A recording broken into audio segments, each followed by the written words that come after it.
Well, before the actual class, I would like to address a few things. First of all, a little while ago, I've asked all of you to study the commemorandum of the words of my perfect teacher within 100 days. A few days ago, I've received the analyzed data. Not everybody complied, and only a group of you who had completed this particular study. The first top 3 classes who completed this request was the ones in the class of Buddhist logic and the Madhyamika class, as well as the Vinaya class. The last 3, the male classes of the Buddhist logic 1, the pure school, as well as words of my perfect teacher class, the neutral class.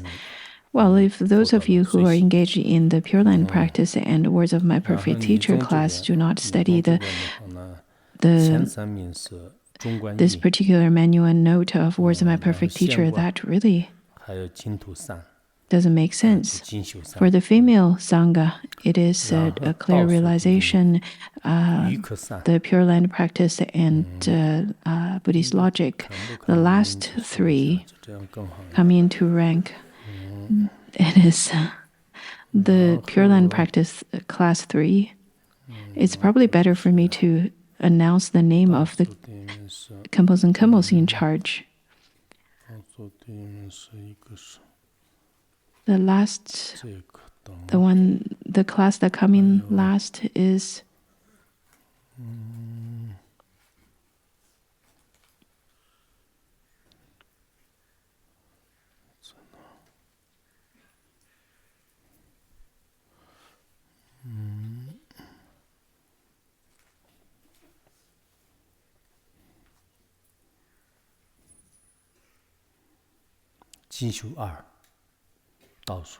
the Pure Land practice class number 2, and the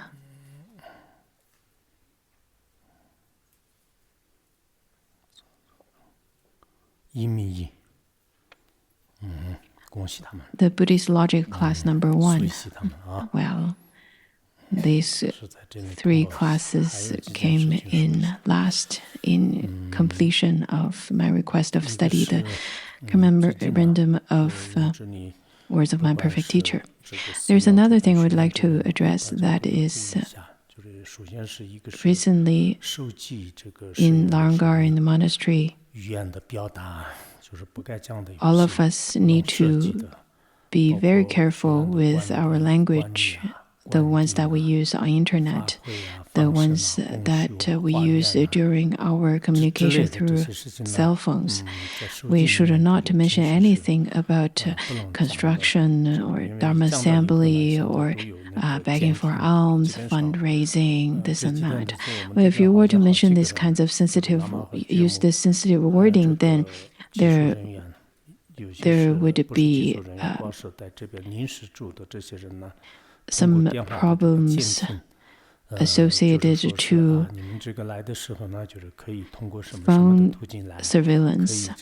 For example, the Lamas and Jomos would then say something about, well, you could come in to Larangar through this way or that way, you can call this person or that person, and then they would speak of it on their phones.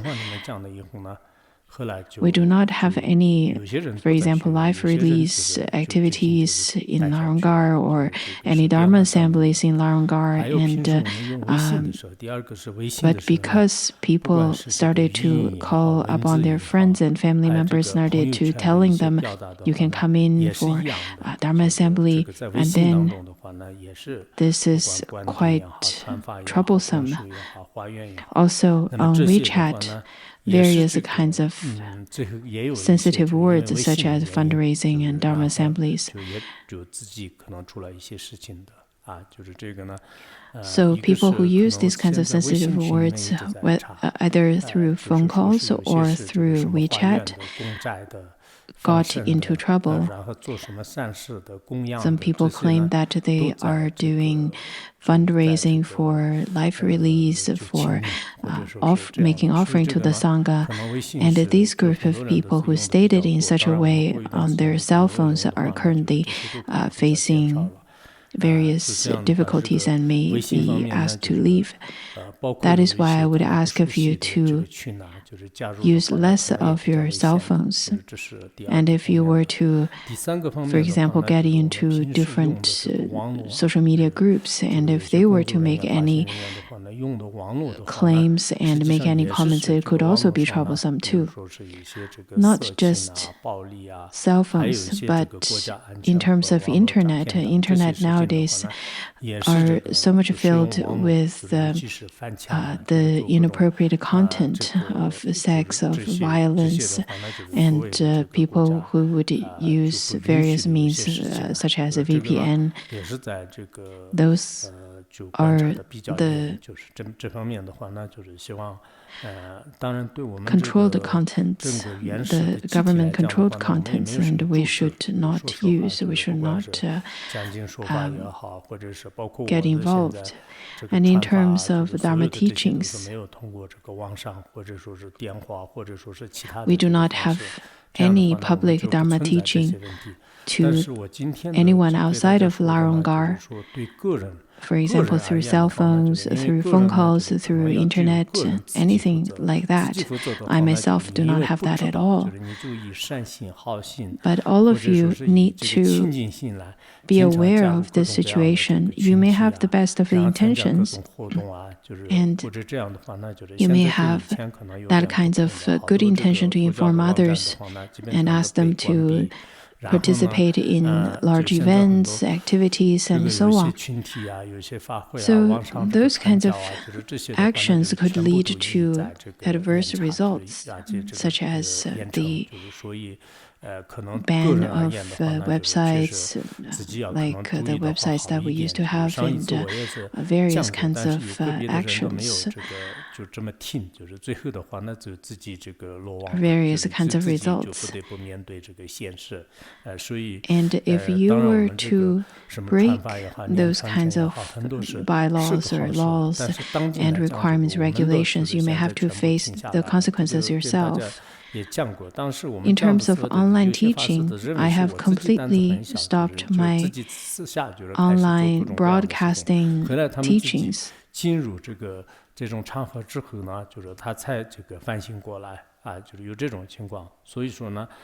There are people who tend to try to test that line, whether they could publicly or whether they could broadcast the live teachings, and then they would put themselves in a situation that they don't want to face.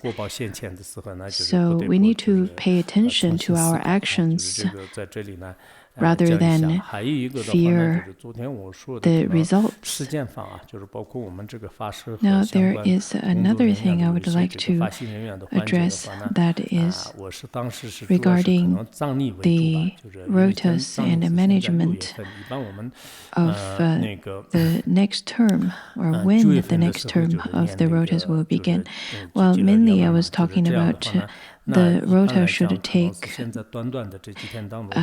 place in the Tibetan calendar, the 9th month of the Tibetan calendar, because if we were to take the rota on this coming September, then that is the time when we have the Sukhavati Dharma Assembly, and that would be quite inconvenient for the new management team to take place and then to take in charge, and that could then make lots of chaos in terms of the tasks associated to each post. is pretty much the same. Those people who do not wish to continue with your work, with your staffing duties, then it is probably a good time for you to step down from your post, and it's probably better to find someone who's suited for your post. This is my general thinking. Another aspect is that when it comes to management, if we were to hold on to a certain set of thinkings, it is not going to be very beneficial. So there could be some changes in the future. But of course, the management framework doesn't need to be changed in a hastely fashion.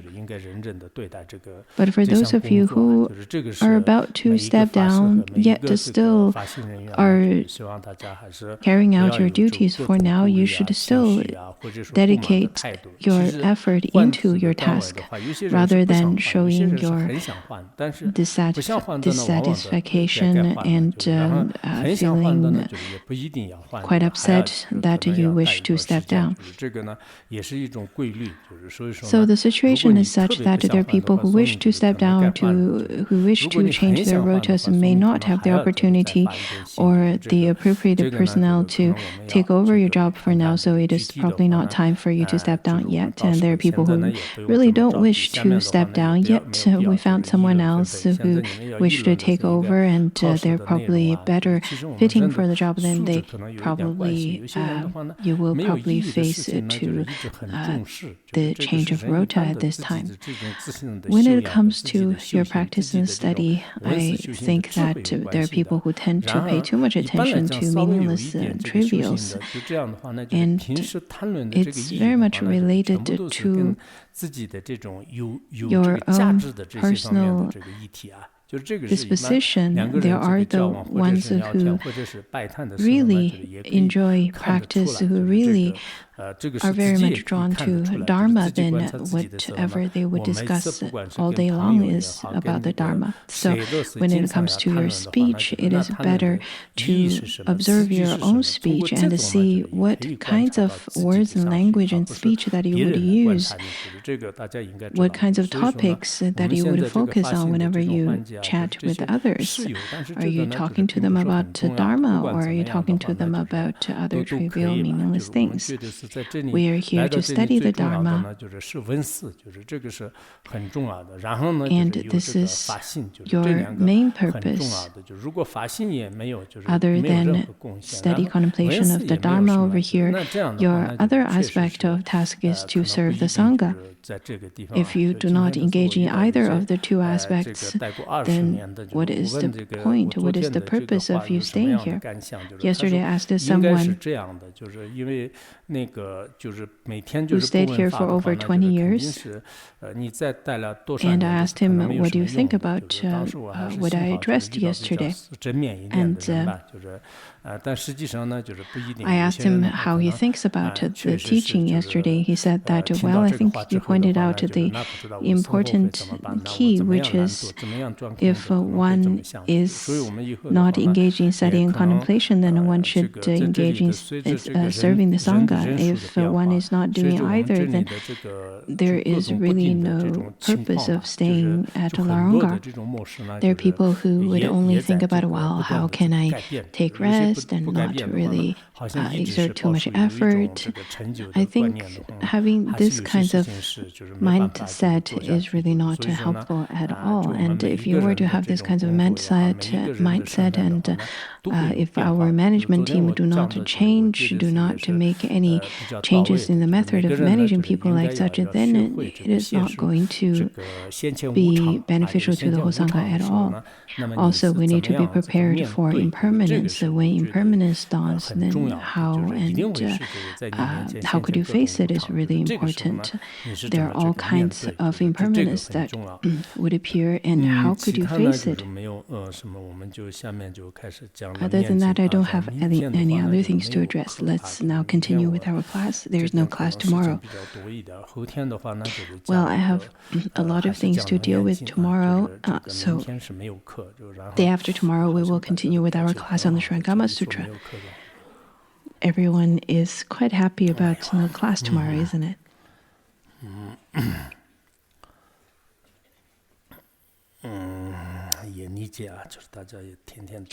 I do understand, since you would participate in so many Dharma lessons all the way through morning and evening, and you barely have any of your personal time. You would have to listen to the Dharma teachers' classes, the mentoring classes, and this class and that class.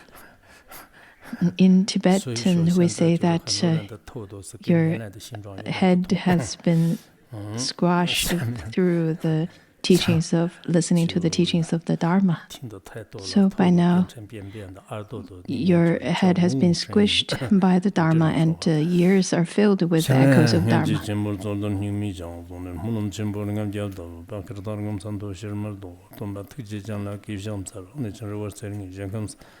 The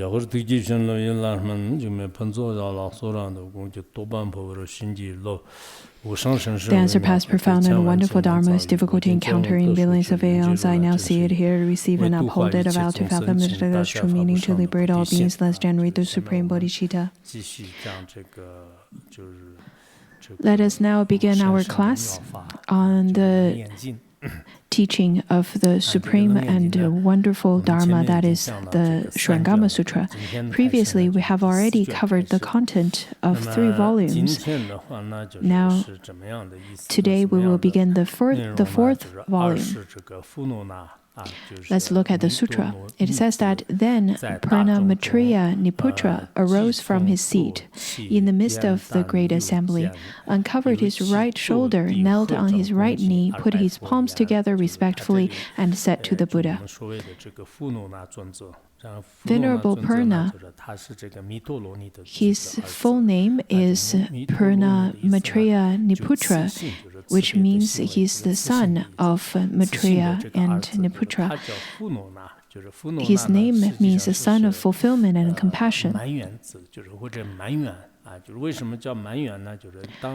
Why is his name as fulfillment? It is because his father really wanted to have a son. Therefore, he supplicated at the great Brahma at the bank of a river, and his wish was later fulfilled. Therefore, his name is Purna. His name is fulfillment. Another explanation is that at the time of his mother was pregnant with him, she dreamt that there were 8 jewel-made containers in their home, and all of the containers were filled. That is why it is called fulfillment. In Tibetan language, it is called gampo, which is fulfill, filled.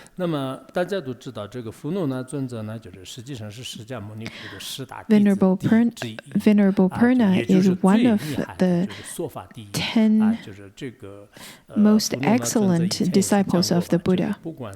He is the foremost in expounding the Dharma. I think we've mentioned this before. Wherever he goes, he knows very well of the different capacity and different interest of the sentient beings. Therefore, whichever kind of Dharma he speaks, the sentient beings would be extremely happy to receive them.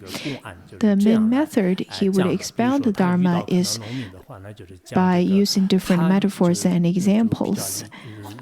And through those examples, he would be able to expound the teaching accordingly. For example, whenever he encounters some farmers, he would use the according examples to demonstrate the Dharma to the farmers.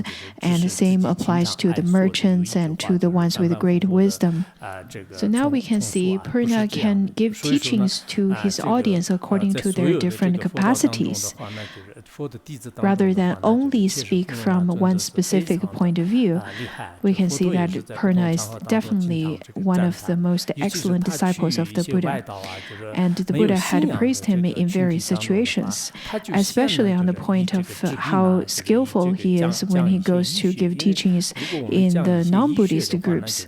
He would first talk about health, talk about how to be healthy and how to cure illness and various kinds of ways of using medicine. Because people with illness, they would definitely enjoy to listen to and feel better with their body first. And in that way, people would feel really happy.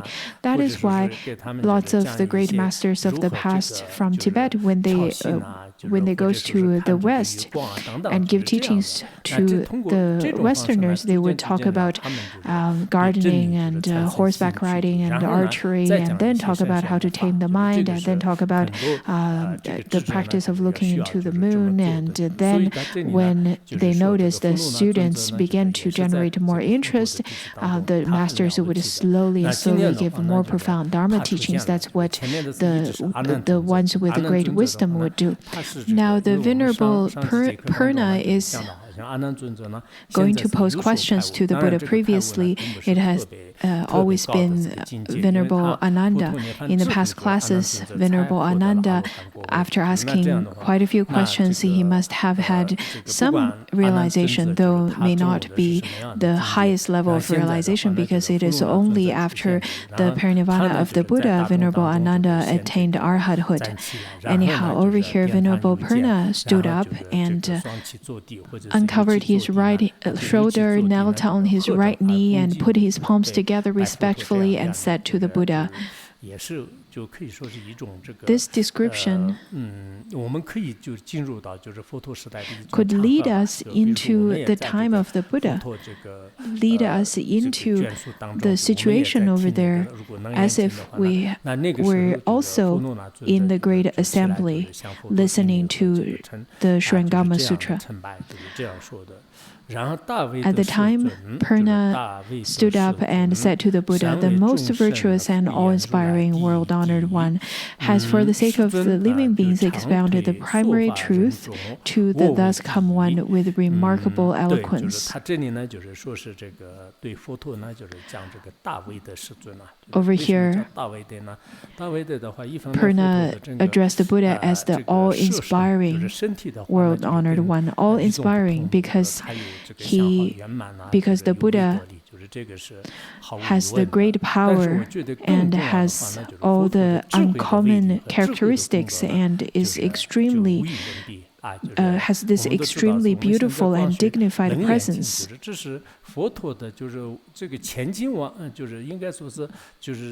The power of the Buddha's wisdom and the merit of such wisdom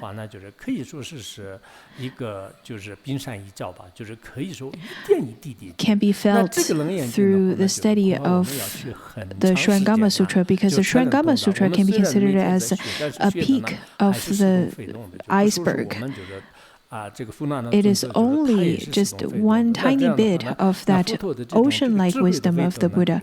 So the Surangama Sutra indeed will take us a long time for us to understand, to truly understand, though that we study it every day. But it takes quite a bit of effort, to the extent that we still feel half understanding and half confused. Over here, Purna says that the Buddha, with such awe-inspiring and world-honored one, with such great wisdom, has already expounded the most supreme teaching to the sentient beings. And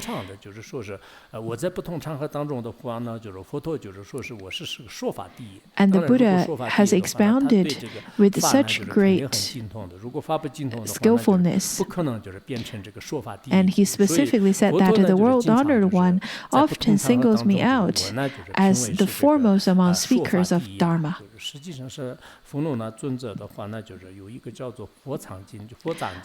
Venerable Purna had given a teaching in the treasury of the Buddha Sutra where it says that not only he is the foremost in giving the Dharma teaching in front of the Shakyamuni Buddha, or as being the disciple of the Shakyamuni Buddha. Indeed, he had relied to 9 billions of Buddhas, and he is considered as the most excellent in speaking the Dharma.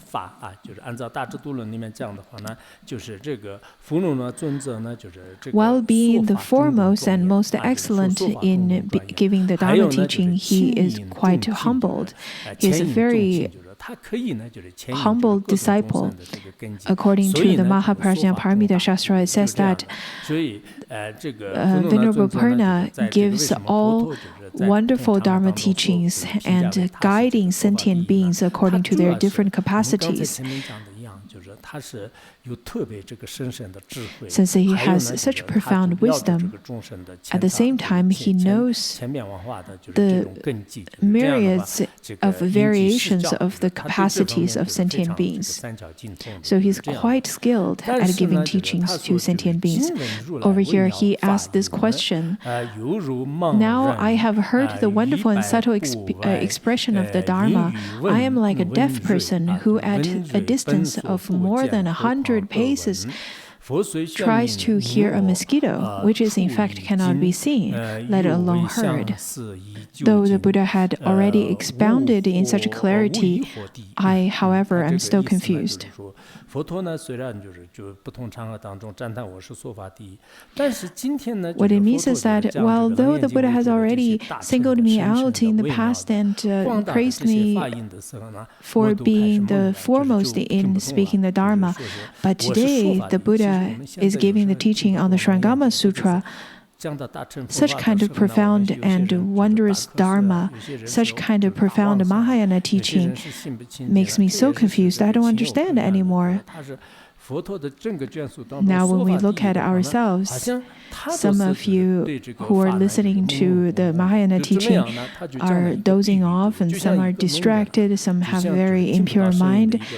All of these situations are understandable because when we look at Purna, Venerable Purna being the foremost in expounding the Dharma, he feels quite confused when he listens to this Mahayana teaching.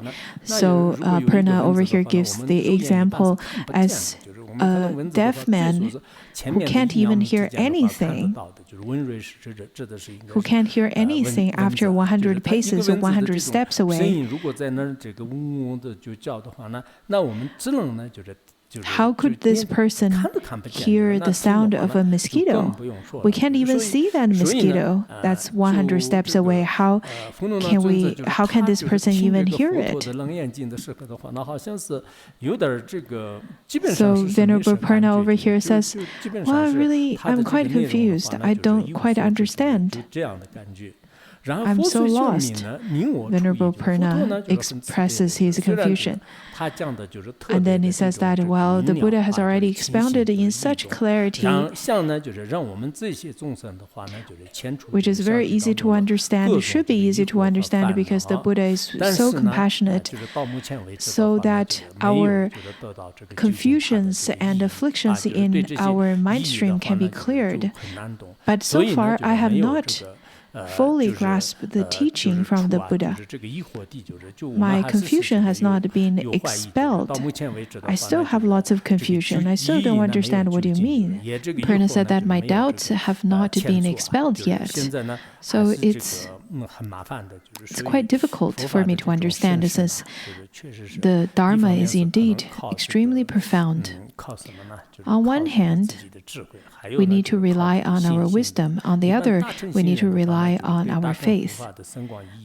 The Mahayana practitioners, if you were to have the profound faith to Buddha Dharma, to the Mahayana Dharma, then you would be able to understand the profound meanings that's taught in the Mahayana teachings.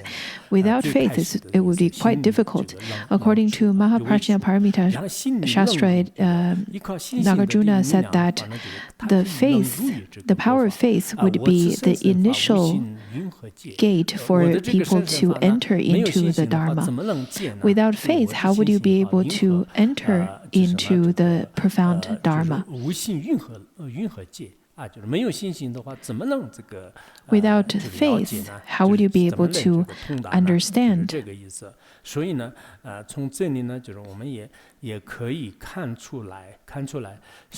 So from here we can see that it's not just us who doesn't understand the profound teachings given by the Buddha. In fact, Venerable Purna, who's one of the foremost in the top 10 disciples of the Buddha, cannot understand it that clearly. Out of all the foremost in expounding the Dharma, the foremost in listening, the foremost in observing precepts, and so on, being the foremost in expounding the Dharma, he is quite confused at that moment. And then he took Ananda as an example to demonstrate confusion. He said that a world-honored one, although Ananda and those like him have become enlightened, they have not yet cast out their habits and outflows. We in the assembly have reached the level of no outflows, yet although we have no outflows, we still have doubts about the Dharma. We have now heard the Thus Come One speak. He said that, world-honored one, some of your disciples, such as Ananda, though have become enlightened, and over here this enlightened is more of a beginning kind of enlightenment, a beginning fruition. He said that since disciples like him still have outflows, though some of us, like Venerable Purna, have already attained the level of arhathood and have no longer any outflows.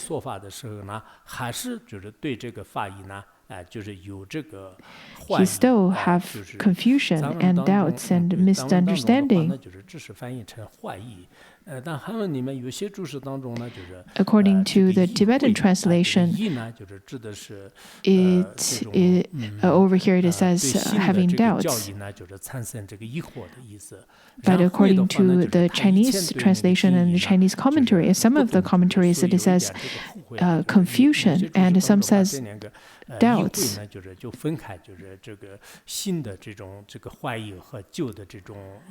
Some commentary says that some of the new doubts and old confusions, and some regrets even. Over here, Venerable Purna says that Ananda, though has become enlightened, he still has not eradicated his habits. Therefore, he probably doesn't understand it. Though that we have already eradicated our habits, habitual patterns, and reached the level of no outflow, we still have questions and confusions. According to Master O.E., he said that Ananda has less of the obscuration of knowledge, but more of the obscuration of affliction. But to Purna, he has more of the obscuration of knowledge and less of the affliction. Over here, the obscuration of affliction and obscuration of knowledge is not the same as the ones according to Maitreya's five treatises.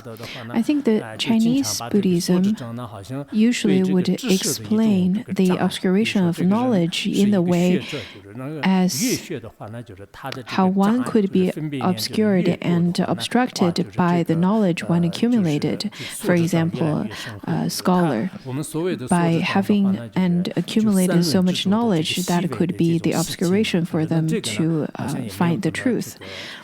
Rather than when we talk about the obscuration of knowing, it is the subtle, the accumulation of the subtle habitual tendencies. So the teachings are rather a bit different. We often hear that some of the great masters, the Chinese Buddhist masters, would say that, oh, you study more and more, which lead to more obstructions from the knowledge that you've accumulated. That's how they use this term in their context. When it comes to the arhats obscurations, they are the ones who already have eradicated the obscurations of affliction. But when it comes to the Jnana, the obstructions to knowledge, there is no complete eradication of that until the eighth bhumi. That is from our own school's point of view to explain. Of course, there are different ways of explaining it through different schools, but according to the 9th chapter of Bodhisattva Charyavatara and the entering into the middle way, as well as the teachings given by Mipham Rinpoche in the explanation of the ornaments of middle way, also it talks about that. Over here, Venerable Purna went straight forth to ask questions to the Buddha. He stated his question and his confusion. Indeed, at the time of listening to the Surangama Sutra, many of the Hinayana practitioners probably don't understand such profound, luminous, and unconditioned Dharma because of their severe grasping. It would be very difficult for them to accept it right away. But Venerable Purna continued to pose his question, saying that, world-honored one, if all the sense organs, sense objects, skandhas, places, and realms in all the world are the treasury of the thus come one, originally pure, why do there suddenly arise the mountains, rivers, and the great earth, all conditioned appearances, which cyclically change and flow, end and then begin again? Now, he posed these two questions. The first one is about the treasury of the thus come one, which is Buddha nature, and then the other one is about the four great elements. Out of the two questions, which are both of the core questions that we will address today, are indeed quite important. When we talk about the Buddha nature, we know that, in the mind stream of all sentient beings, there is this luminous and unconditioned nature that is the Buddha nature. And whenever we talk about Buddha nature, it's every sentient being inherently has this Buddha nature. It seems that it's a private possession that every sentient being has this property. But Buddha nature, in fact, is only expressed in such a way through our language.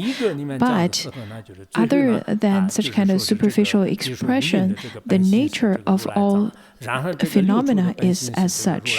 When we talked about the skandhas, places, and realms, we all talked about how they all share the nature of Buddha nature.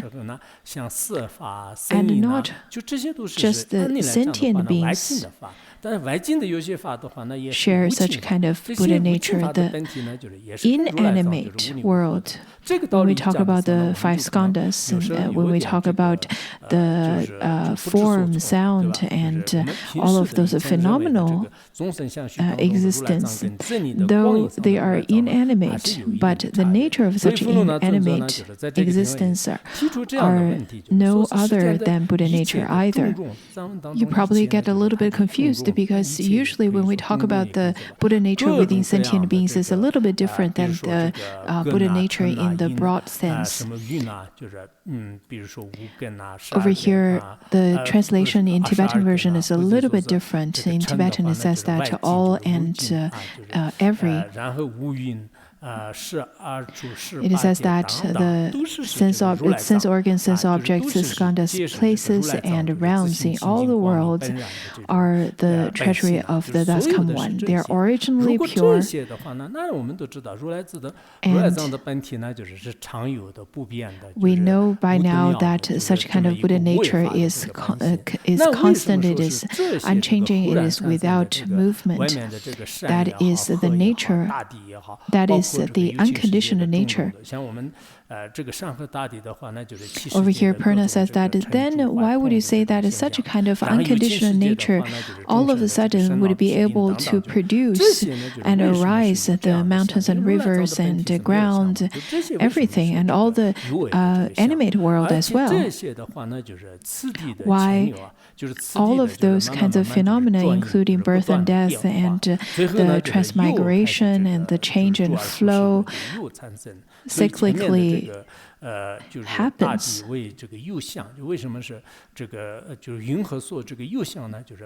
Since the earth and the various kinds of phenomena are conditioned, then how could something conditioned give birth to such conditioned? And how could there be this birth and death and the change in flow that would appear to be cyclically existent or cyclically manifesting in this world?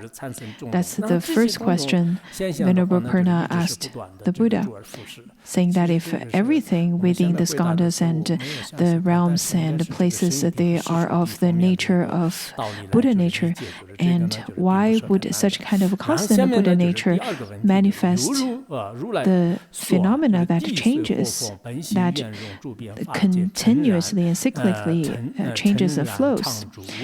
This is the first question. And then the second question is that, moreover, the thus come one said that the earth, water, fire, and wind are by nature perfectly fused, are all pervasive in the Dharma realm, and are all tranquil and everlasting.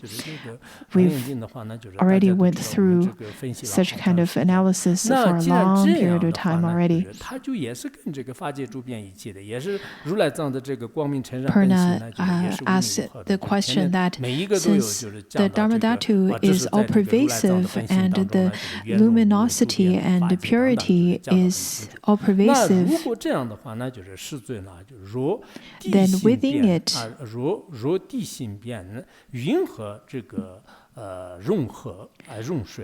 if the nature of earth is pervasive, how can it contain water? If you were to say that the four elements are of the nature of Buddha nature, then and you were to say that they're all pervasive, then can I ask you a question, World Honored One? When you look at the nature of the earth, which is all pervasive over the Dhammadhatu and all pervasive over everything, in this way, how could the nature of earth, which is a solid, which has the capacity to uphold, be mixed and contain water? Because the nature of water is moist. It has two, so the two objects, the two things that have two different types of nature. And then the next one, if the nature of water is pervasive, then fire does not arise. 不知道这个文好应该是跟下面是吧？聚变虚空不相凝灭。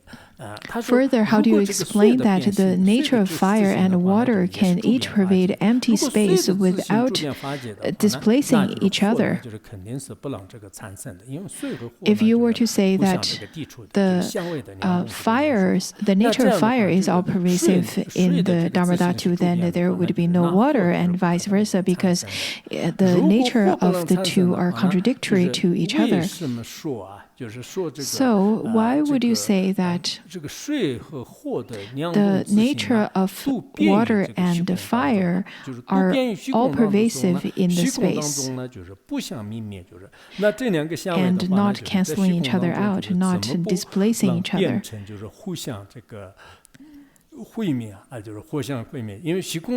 Because space is without any obstruction. That's the nature of space. And then the nature of water is all pervasive, the same as the nature of fire, which is all pervasive in this space that is without obstruction. How could both water and fire be all pervasive but not displacing each other? If the strength of fire would be stronger, then water won't exist, and vice versa. So the question is, why wouldn't they displace each other? This is a good question. Probably answers lots of our questions as well. Because whenever we think of the fire and water and earth and wind, the four great elements, they all uphold a very different nature. They all have very different characteristics. Why wouldn't they be contradictory to each other? Purna continued to ask, a world-honored one, the nature of earth is solid, the nature of emptiness is penetrating. How can they both pervade the Dharma realm? I don't know where this doctrine is leading. He said that, well, how could you say that this earth, which is solid, and then it is also subject to obstruction, but to the space, there is without any obstruction, it is without any obstacles, it is completely penetrating, then how could you say that this two that upholds two completely different and contradictory natures be all pervasive within the space, within the Dharma Dhatu?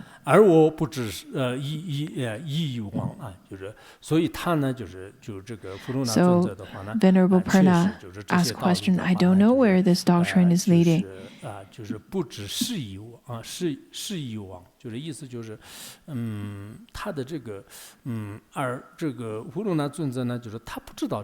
Venerable Purna says, I don't know what this teaching means. This is very confusing. I don't understand. I only hope that the thus come one will compassionately explain in order to rend the clouds of confusion in me and among the great assembly. After saying this, he made a full prostration and respectfully and expectantly awaited the thus come one's unsurpassed compassionate instruction. Over here it says that Venerable Purna supplicated to the Buddha, saying that, please, out of your great compassion, would you please render the clouds of confusion in me and among all the great assembly and the sentient beings? After his supplication, Venerable Purna paid homage and made a full prostration. After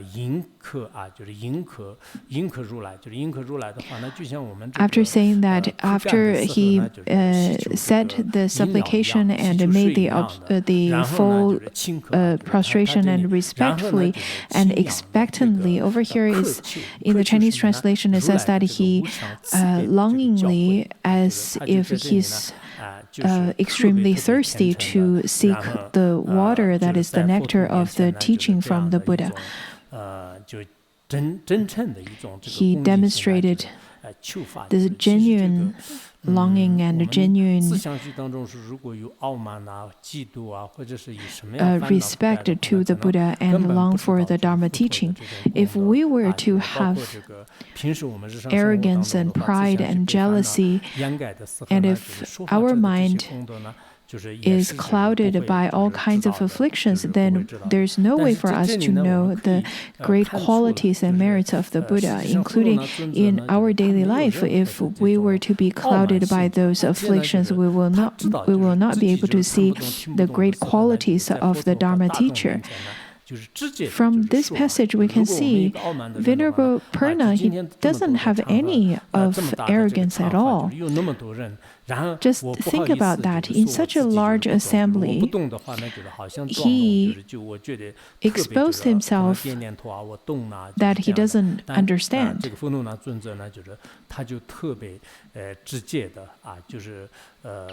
Rather, he very directly told the Buddha that I don't understand. Sometimes when we don't understand the teaching, we would blame it to the Dharma teacher. We would say that, oh, the guru didn't give a good teaching today. The Dharma teacher didn't give a good teaching today. Of course, it could be true. But on the other hand, it could be your mind is being clouded by all kinds of wrong views or afflictions. Let's look at let's look at Venerable Purna. Of course, the Buddha must have been given a really excellent teaching, and indeed he gave a great teaching. But Venerable Purna didn't understand. Instead of picking on the way that the Buddha gave the teaching and blame that to the Buddha, he knew that it is because of his confusion and the clouds of ignorance which led to his lack of understanding. This is a really great attitude of listening to the Dharma. Indeed, whenever we listen to the Dharma, many of the audience would feel that I don't understand. And they're not able to gain any benefit from the Dharma teaching. At that time, people tend to first blame the Dharma teacher or blame on the others and blame on the environment. And they would think, I would have been enlightened already, except it's the environment that brought about some kind of obstructions, or the teacher didn't give a good teaching. That is really a sign of arrogance and ignorance as well. It's only people with excessive pride in their mind would perceive things in such a way.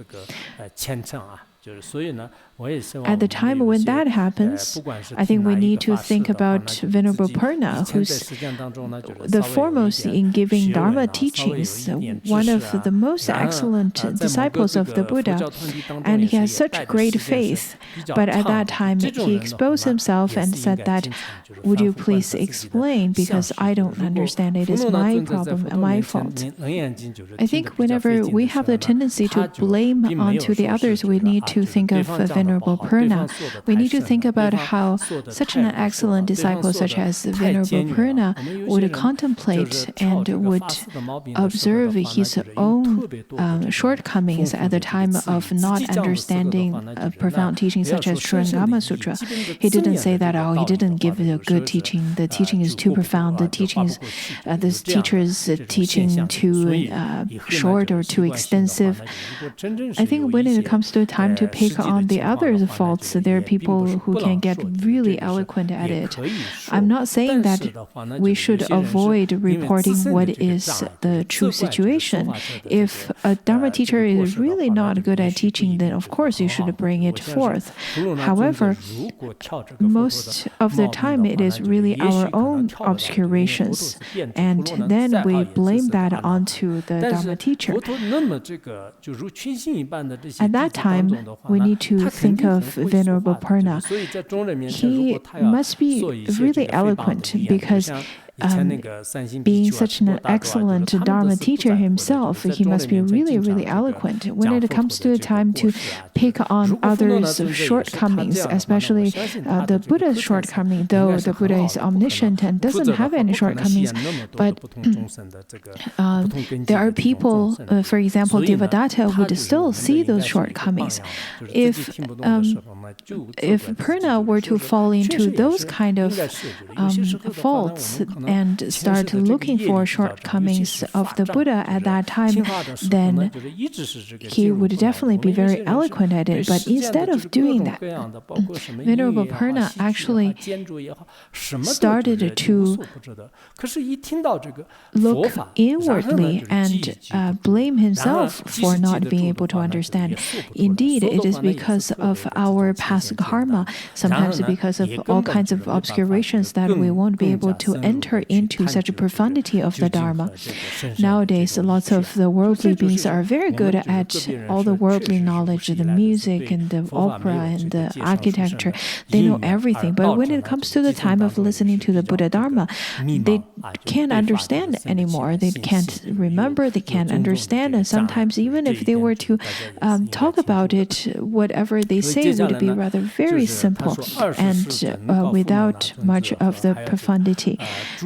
So that is because of the lack of profound connections to the Dharma. So we need to purify our obscurations first. And then the Buddha started to answer the Venerable Purna. The world-honored one then told Purna and all the arhats in the assembly, this grand assembly of listening to the Surangama Sutra teaching. All the arhats in the assembly who had extinguished their outflows and had reached the level of no study. At that time, the majority of the assembly have already attained that level of understanding, which is extinguished their outflows and had reached the level of no study, other than Ananda, of course. The Buddha then over here said that today the thus come one will explain in depth the true supreme meaning within the supreme meaning. Over here, the supreme meaning is within the supreme meaning, that is the essence, the core of the Dharma teaching. According to Master Han Shan, I remembered in his commentary, he said that the supreme meaning within the supreme meaning has 4 different aspects. The first one is the conventional supreme, which is the skandha and place and realm, because within the conventional world, the teachings on the 3 aspects are the most supreme. And then the supreme of the teaching, which is the 4 truths, and then the realization, the supreme of the realization, which is the 2 emptiness, which is the emptiness of self and emptiness of phenomena. And then the supreme within the supreme, which is the one jnana Dharmadhatu, or the one true Dharmadhatu. In the supreme within the supreme, to use the Madhyamika term, we call it as the true ultimate truth. Because in the Madhyamika, we talk about the conventional ultimate truth and the true ultimate truth. So over here, this is the true ultimate truth. The Buddha at this time gave the most profound teaching to the Venerable Purna and the great arhats within the Dharma assembly, as without expounding all of those supreme within the supreme, the arhats wouldn't be sufficed with what had been taught. The Buddha continued to say that in order to cause all of you in assembly who are fixed nature sound hearers and those arhats who have not realized the 2 kinds of emptiness but are dedicated to the superior vehicle, as well as the others to obtain the place of still extinction, the one vehicle, the true aranya, the proper place of cultivation, listen attentively and I will explain it to you. Over here, in the Surangama Dharma Assembly, there are sentient beings of different capacities. A part of them have the fixed nature sound hearers. Those are the ones that will attain arhathood and temporarily not entering into the Mahayana. But they're not the ones who have completely eradicated their roots, their virtuous roots, to enter into Mahayana. So those group of disciples are called the fixed nature sound hearers. And there are the ones who have the unfixed nature sound hearers, because by relying on the virtuous teacher, they will eventually enter into the Mahayana. So before they come to full enlightenment of the two emptiness, they would return to Mahayana path. They would enter into Mahayana path first.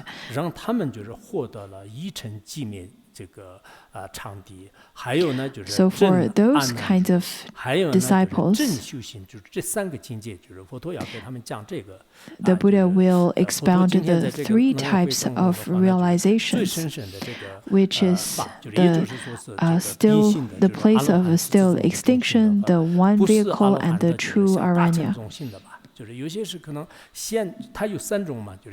Since there are the three capacitated disciples in the audience, the first one is Arhat. Second one is the ones who enter into Hinayana first and then later into Mahayana, and then the last one is Mahayana.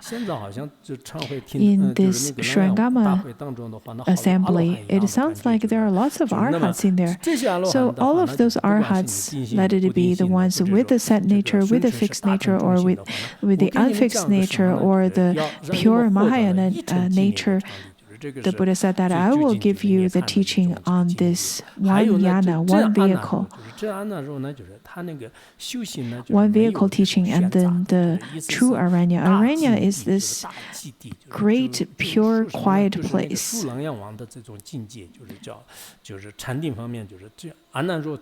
It is completely parted from distraction. This is the description of the realization of the king of Surangama.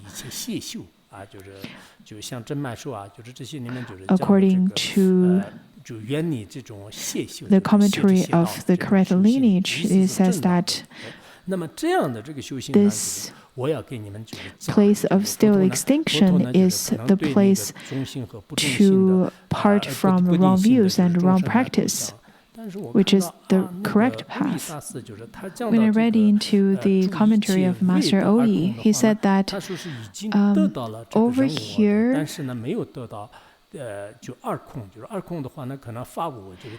the ones who have not realized the two kinds of emptiness, he explained it as the ones who realized only the emptiness of self, but not attained the realization of a phenomena yet. So he explained it in a bit differently than how we would understand it, because the two kinds of emptiness, to our understanding, is that one who have not attained the emptiness of both self and the phenomena. But I think both explanations could work. As whenever we read into sutras, it says that the Shravakas and the sound hearers, they are usually described as the burnt seed, since they have already eradicated or have no hope of attaining Buddhahood, because they have already eradicated the seed of the Buddha. But in the Surangama Sutra, it didn't explain it in such a way. According to some of the commentaries and the quotations from the Parinirvana Sutra, so it sounds like the disciples that's the target audience are similar to the Lotus Sutra, which includes all the four types of capacitated audience, including Shravakas, Pratikas, and the Bodhisattvas. All of them whom listen to the Dharma teaching in front of the Buddha would definitely attain certain kind of realization, and this is quite important. Later we will talk about those realization enlightenments.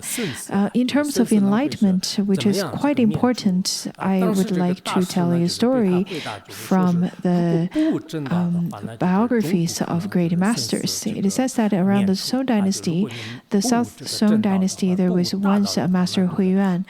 He was questioned by an emperor. At that time, the emperor asked him, "How can you eliminate birth and death and a cyclic existence?" The master answered, "If you do not come to a realization of the correct path, then there is no way for you to eliminate birth and death." The emperor continued to ask, "How can you come to realization?" Then the master said that as long as you can find the nature, as long as you explore the nature of your mind, then there is no way for you not to come to realization. Whatever foundation you have, you would definitely be able to do so. And then the emperor continued to ask, what would happen after come to the realization? The master answered, after you have the realization, you would not even have the grasping that is the size of a single hair. At that time, come to the realization, you would have a completely new world. Right now, the sentient beings in this world are being tortured by all kinds of their own graspings, all kinds of suffering generated from that, and all kinds of cyclic existence came from that as well.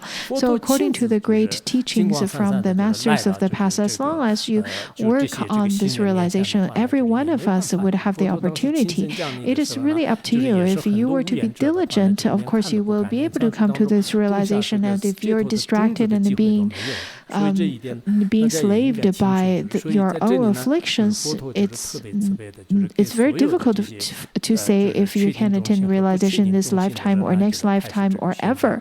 If you don't work on it yourself, even if the golden Buddha were to stand right in front of you, there is no way to bestow you liberation at the time. And then the Buddha continued to say that, listen attentively and I will explain it to you. If you don't listen attentively, then how could you receive the true and genuine meaning of the Dharma at all? Venerable Purna at that time and the Great Assembly and the others revering the Buddha's expression of Dharma listened silently. Each one of them quietly, silently, attentively, with great effort, trying to receive the Dharma teaching from the Buddha. It is said that if you were to be very diligent and very attentive while listening to the Dharma, even if you die at the time, it is of great merit. There was a story in the sutra. It says that once a Shramana, was a monk, was chanting sutra underneath a tree, and then there was a bird sitting on the tree who listened to the chanting of the sutra very attentively, maybe because of a great fortune this bird had accumulated from previous lives. But because the bird was so attentive, it didn't notice a hunter was aiming at it and eventually shot the bird dead. But after the bird died, it took rebirth in the celestial realm. So whenever we listen to the Dharma teaching, we need to be attentive and not get distracted. If you can listen attentively, you would at least be able to receive some of the Dharma teachings. Because if you don't be attentive, some of the Dharma teachings are so difficult. Even if you listen attentively, how can you receive any benefit if you don't listen attentively? How could you receive any benefit if you are very distracted and listening with carelessness, since we are all of such dull capacity? Whenever we listen to the Dharma, we need to use this heart of faith, this mind of reverence and mind of joy and sincerity to receive the Dharma teaching that's been blessed by the Buddha. So may we all be able to receive the truth and the Dharma that's been blessed by the Buddha. Let's stop here today.